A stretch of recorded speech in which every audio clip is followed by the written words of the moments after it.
Okay guys, so me and Matt are back for your verbal and physical adjustments in your yoga practice, especially if you're teaching.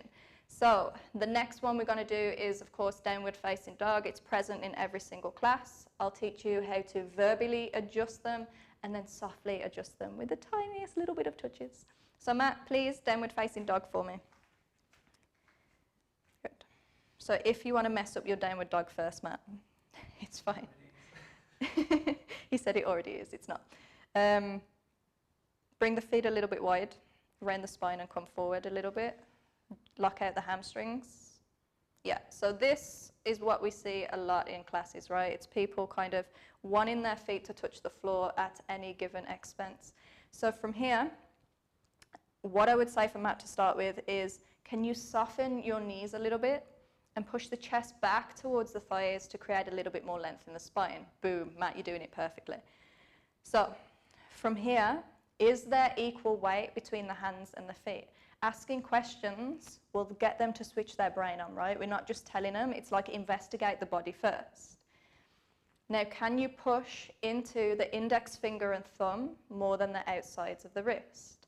The reason we say that is because a lot of people dump into the outsides of the wrist, which is the most delicate part of the body.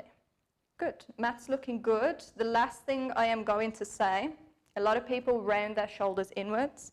So I'd say, can you rotate the biceps in so that the armpits start to face each other?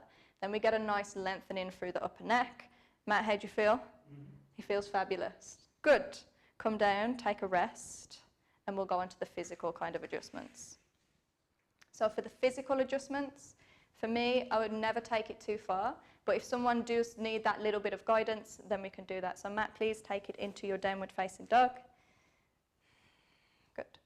So the softening of the knees he's already got.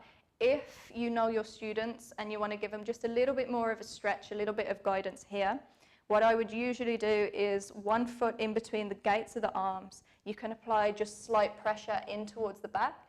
Think about pushing the sit bones up and back, just so then he's got a little bit more into the hamstrings. Feels good, Matt? Mm-hmm.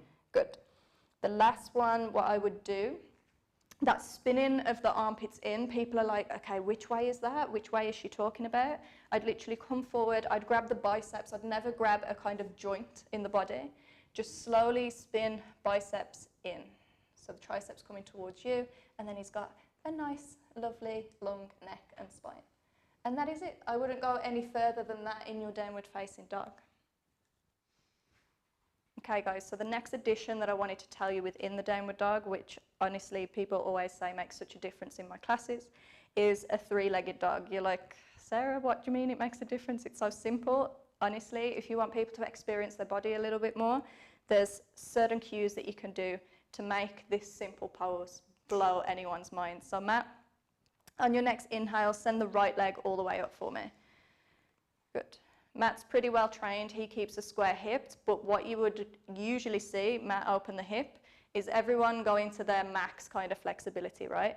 So from here, my verbal cue would be flex the back toes, push the heel towards the wall, and drop the right hip towards the floor. So keep the hip closed. Ta-da! Good. Now, the physical adjustments when we get into this spot, it's just so they can feel a little bit more activation into the body, would be, okay, so we're squaring the hip. I'd come around from the back. I'd literally put my fist onto the heel, and I'll say, Matt, push into my hand. Whew. You see how his spine and everything lengthens into that? Just a little bit more activation, and I can guarantee Matt will remember my class after this.